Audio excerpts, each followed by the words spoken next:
Hey everybody, what is going on? So in this section, we're going to cover another powerful question technique called IPQ questions.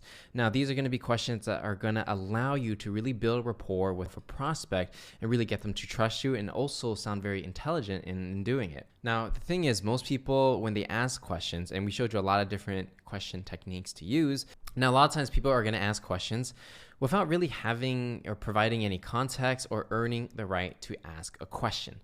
And an example of that is, can you do me a huge favor? And so if somebody asks you that, you're probably thinking, why should I do you a favor? Did you do something for me? Are you in trouble, right? All these questions pop up in your head. There's no context. So obviously you don't want to answer yes because you don't know what the favor is.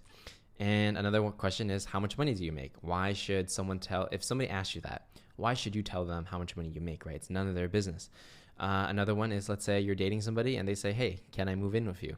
And you might be thinking, there's not a lot of context to that. I'm not sure how to answer, especially if you don't really want to do it. So again, these questions lack context and they're not really earning the right to ask that question in the first place. So again, what people are thinking when you're asking questions without context and without earning the right to ask a question, everyone's going to think, where's this coming from? Why should I answer this? I don't want to answer this. Right? These are typically things that people think about when someone asks them a bad question.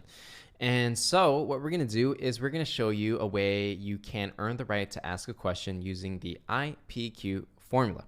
Now, IPQ basically is an acronym, stands for information, perspective, and question. And so let's go by line so you guys know what this is. Let's start with information, right? So information is basically you start off with some kind of statistics, some data, or some observations that you have in life. Next, you move into your perspective, meaning your explanation of that statistic, data, observation, your opinion on it, your analysis of that information. And then using I and P, information perspective, you create a context, you're earning the right to ask a question, and then you're ready to ask the question, which is asking the question based on the information and perspective you just shared. So let's go ahead and give you an example. You can see exactly how it's going to work. So information comes first. Let's say I'm selling HR software, which I used to do at Oracle, and I'm talking to a hospital.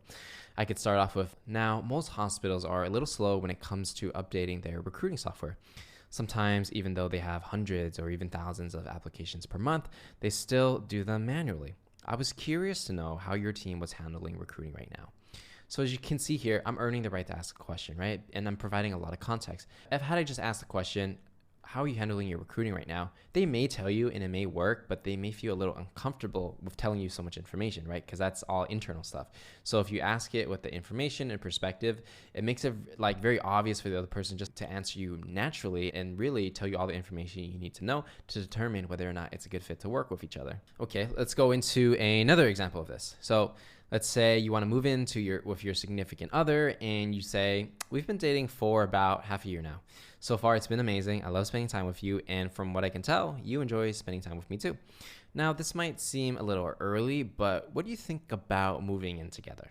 I'm providing context, and I'm earning the right to ask a question. If I just said, let's move in together, or what do you think about moving in together?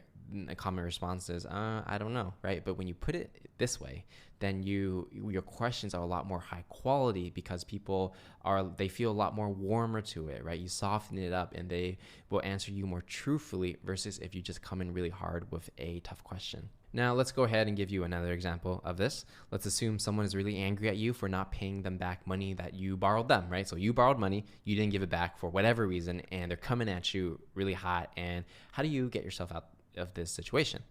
Well, you're gonna use the IPQ formula, and here we go. So this person's coming at me really hot, angry, give me my money, blah, blah, blah. And I'm gonna say, I understand where you're coming from, and I get the feeling that you're upset about me being late on paying you back. And then next, I'm going to go into my perspective, which is summarizing what they said and analysis on it, right? The part of what they said that's the data part. So the perspective is, like you said, we agreed that I would pay you back 2 weeks from when I borrowed the money from you. And I also feel bad that it's been over 3 weeks now. You admitted you're wrong. You know that you're supposed to give the money in 2 weeks, and then you're going to ask a question. I know you want your money back as soon as possible. You probably need it for something important. And I just want to give it back to you as soon as possible too. But I'm a little bit in a jam because, and then insert whatever problem that prevented you from paying this person back and say, is it okay if I pay you back in the next 3 days? So by putting it this way, you not only acknowledge what they're saying, you're also giving a reason, a logical reason for why it's taking you so long to pay them back. And you could give them reason. It could be all logical, but if you say it in the wrong way and you just say, hey, can you give me 3 days? They're going to think you're lying. They're going to think you're not trustworthy. But if you say it using the IPQ formula, they're going to trust you so much more, and it really is going to change the dynamic of the conversation, because they can be coming at you angry, right? And then once you use this formula, they can be more empathetic, and they could be like, okay, fine, I understand that you need 3 more days. I'm going to give you 3 days, but you really got to give it back, right? So changing the dynamic of the question by using these IPQ formulas is really a game changer, not just in sales, but in everyday life. This is how you ask high quality questions that people will perceive as high quality and will feel really connected with you, because it does develop this sense of empathy.